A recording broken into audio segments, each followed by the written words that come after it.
Okay, welcome back. 9:50 a.m., 100.3 FM, and of course, streaming digitally across this great nation. And we have talked to fellow patriots in 12 states since our little show began. And we are the answer here 4 to 7 every day. And you can hear us, WROLradio.com. And I saw this story. I mean, we look at all the stories that are trending and whatever, and while I'm eating my oatmeal, and I'll tell you, I saw this fella. We're going to play his ad right now. Jason Emmerich, who is actually running for the 2nd congressional seat down there in Tennessee, where my wife has a lot of family. And we're going to play this ad for you and then introduce this this gentleman. And go ahead, here's his ad. It all starts with a good foundation. If your foundation is solid, it'll take care of itself for many years to come. Hey, Jason, are you really going to help President Trump build the wall? You bet I am. I'm Jason Emmer, and I approve this message because unlike Butch Jones, when I say I'm going to do something, I actually mean it. Pro-Trump, pro-wall, conservative Republican Jason Emmerich for Congress. Brick by brick. Well, we have him here. Mr. Emmerich, Jason, welcome. My name's Joe Ligotti. I am with you, pal. I actually lost my job about 3 years ago because I told everyone that I wanted to buy the first 10 bricks of the wall and keep all those you-know-whats out of here when it was a son of a you-know-what, and I got a little upset, but thank God I'm back, and I just loved you. Let me just explain. He was building a brick wall, ladies and gentlemen, during his commercial, and he says he wants to go down and help President Trump build the real wall when the funding comes in, correct? Introduce yourself. Absolutely. Thanks, Joe, for having me on. We had a lot of fun with that ad.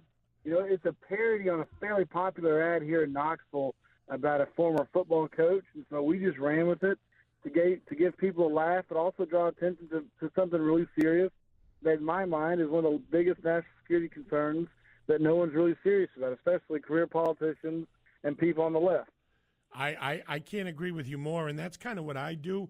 My show, we're going to have some fun here, but at the same time, we need to sound the word. I mean, in Boston, in 1776, we had a guy named Revere ride a horse. And or a horse from where you're from. I don't pronounce my R's, but and again, so we need to sound, and we want to let people know it's okay to be American. It's okay to love where you're from, right, Jason? Yeah, absolutely. And I think what also to that point is, if you don't have a safe and secure and integrity within your border, then you don't have a country. Mm-hmm. If you don't enforce the rule of law that Congress has voted on, that is part of the fabric of this society and our culture, then you don't have a country. If we're willing to give all that away, it starts at the border. The zenith of the government's influence starts at the border, and that's where we need to make a stand. And I'm all for legal immigration, but if we're going to get serious about illegal immigration and human trafficking and drug crimes and cartels, we have to get serious about protecting our country, and that starts with a border wall, and anything outside of that is a non-starter. Jason, could I get you, if I got the money and the funding, can I get you a house up here? Because I want you to run for Congress so I can vote for you. And as I told you off the air, I'm a little nuts. I would love to kiss you, and I know this is kind of weird, but straight on the lips, because let me tell you something. What you are campaigning about, what you are saying, okay, is the way politicians, when I grew up, who loved what they did and loved their country, used to say. And it's become passé or even bigotry to say what we are saying, you and I, about, we need to, shore up our borders. We're Americans first. Our kids come first. Our veterans come first. And when did patriotism, Jason, do you think, get confused with racism? I have no idea. And it's really sad to see that. And you know what? I have a company, and we work in 10 different countries around the world. I was part of an NGO that worked in almost 30, 40 countries prior to starting that business. I've been all over the world. And people look to one nation and that's the United States. They want to model what we have here as the freest and fairest election system. We have the freest government on earth, and I want to protect that, not just for our own people here, certainly, but also to be the shining light and the beacon of hope for the rest of the world. Because without us, who are people going to look to? It's not going to be China. It's not going to be Russia. It's going to be the United States of America. It has to be, or no one else.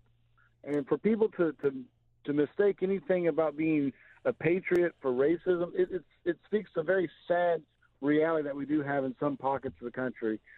Luckily, in the South, and where I come from, and in East Tennessee, there's a whole bunch of patriots. And it is the most important issue to people here, because they know if we give away the border and if we give away the rule of law, then we're giving away our country. And that's why I'm campaigning so passionately on it. I appreciate your whole thing. And again, I don't know if you caught the whole full story prior to you coming on, but the Boston City Council, which again, I've been called when I go on stage or when I was in the comedy thing, the guy from Boston. And I was very proud to say that I was a Bostonian, because again, if you ever come here to visit, and I would be glad to buy you the biggest steak that we have up here in the blue state.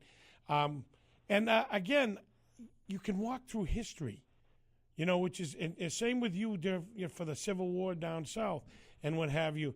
But I don't understand how you have actual leaders like city councilors in Boston, where Liberty was formed and fought for first, trying to give non-citizens the same rights that we have. And again, there has to be some sanity to all this lunacy, and I'm glad that President Trump's got that second pick. Let me ask you this, and I'm going to put you on the spot here. Absolutely. 9 o'clock this evening, it's more of a Grammy announcement or a Grammy nomination than it is a Supreme Court pick.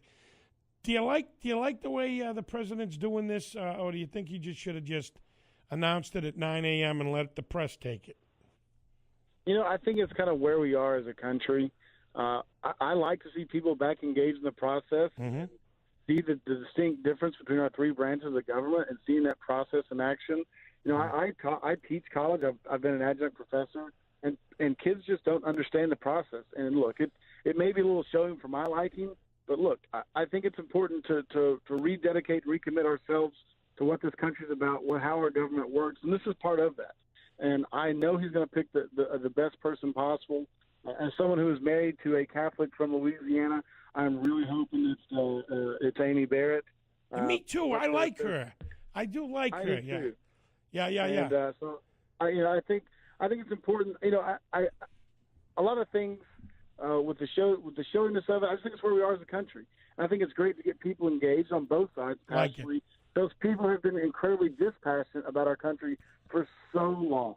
And we need to have people who are passionate, who are patriotic, and who are willing to put themselves on the line for the values of this nation. That's part of what President Trump has re-engaged in this country, and I like it. I'm all for it. Yeah, and again, that's the same way I'm thinking of it, too, is that maybe possibly people that have never watched a Supreme Court nominee be nominated by a president, or not understanding the whole process, will maybe get engaged. That's why I do what I do, and I'm sure that what you're campaigning and taking time from your family to do. Now, you said you're a pro-Trumper, and you also said that you belong to the Republican Foundation, correct? The Young Republican Federation. Okay, Young Republican I'm the chairman, yeah. Okay, and you also, as soon as you get down to Congress with the help of God and the smart voters of the 2nd Congressional District of Tennessee, would you go after legislation to build the regular wall, and you would support that?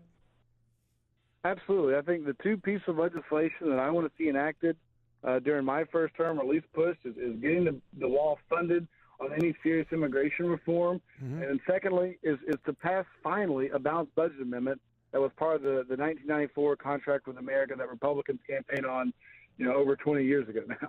All right. I'd like to see us follow through on that. But I think any immigration reform, it has to include funding for the wall, has to include serious security measures along the border if you're going to even begin to touch any kind of immigration reforms domestically. Well, Jason, I'm going to keep my eye on you, and I love you. And again, thanks for coming on, and thanks for doing what you do. And this is the thanks, answer. Joe, and Yeah, my website's jasonemmert.com, and we'd love any of your listeners to go and check it out. Roger that. I'm going to put you on hold. We're going to get your T-shirt down there and get your information so that we can converse. Okay, this is the answer. Thank you, sir. I appreciate you.